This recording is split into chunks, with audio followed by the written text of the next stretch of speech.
Oops. You know, sometimes the writing life seems to be just throwing your books at the wall and hoping one of them stick. Greetings and solutions, one and all, and everyone. Kendra Neck here, and welcome to my bookshelf. And yes, I have some bad lighting today. My fluorescent light in this room is gone, so I am just using this tinier light pointed directly at me, and it's burning out my eyeballs. But we're gonna just ignore that and just move on to what I want to talk about, which is what you do when things aren't doing the way you want it to do. Because face it, here in the writing craft, there's only so many spaces of attention that you can get from readers. You know, everyone's got a massive TBR read list, and there's only so much of getting to the top you can get to. You know, you want to get to the top of everyone's TBR list, so you're the one being on the currently read list, and then on the read list, you know, and then the buy next and auto buy. But sometimes it ain't that easy. So I'm not sure I really have any solutions. I mostly am just here to present some commiseration space. But, you know, sometimes you make a mistake. Like, when I was 16, I decided, hey, you know what? I can publish this book I just wrote, and it will be awesome. Spoiler alert, it was not awesome. Three covers later, and at least one massive revision. It's now decent. But, yeah. Sometimes you make a big mess up like that. Sometimes you think you've got things figured out when you publish book one, and it's a roaring success, and sells really well, and then you go to publish the next book the next year, and all you get are crickets.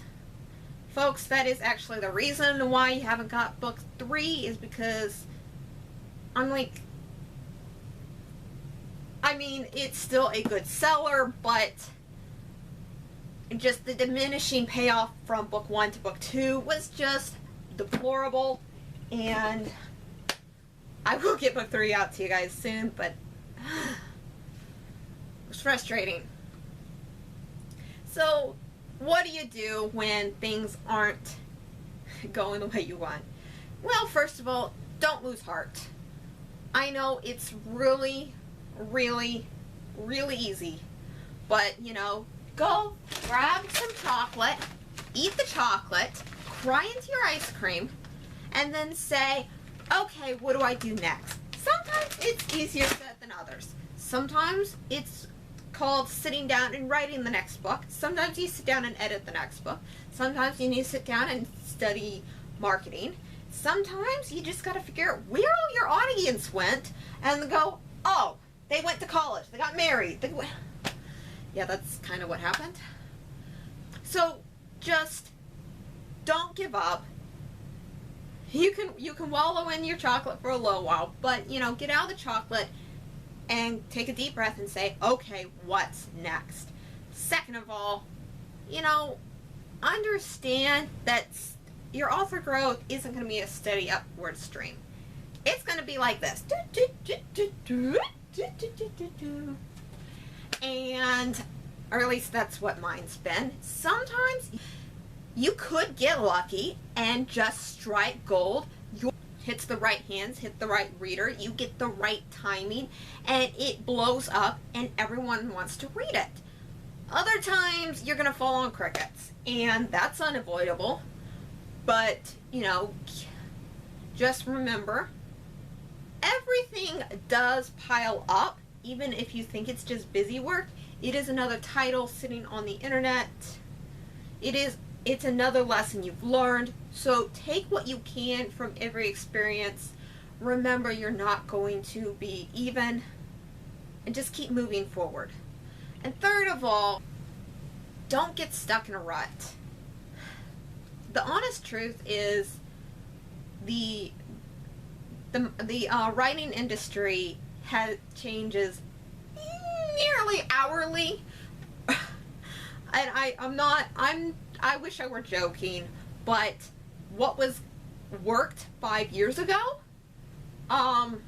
You know, 5 years ago, blog tours were all the thing and they worked really well.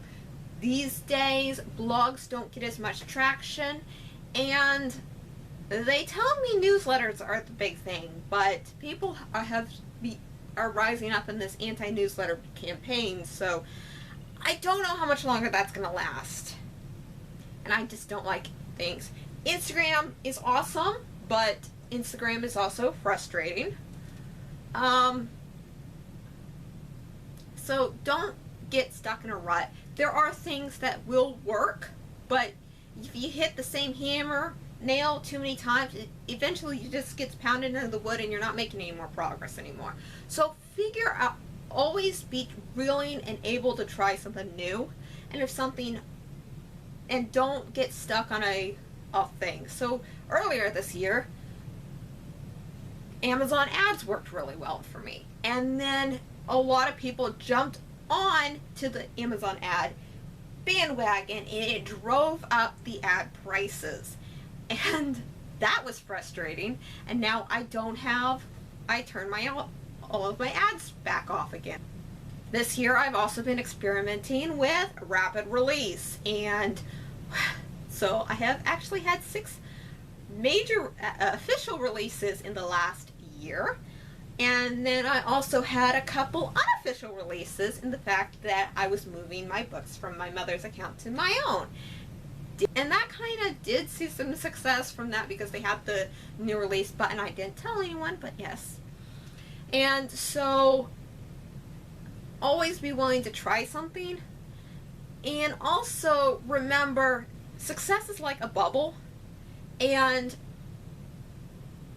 you will hit like a new like whenever I release something, is like the forefront of everyone's mind for a week, and then I'm like, and then it's gonna drop off, and it's frustrating when it drops off.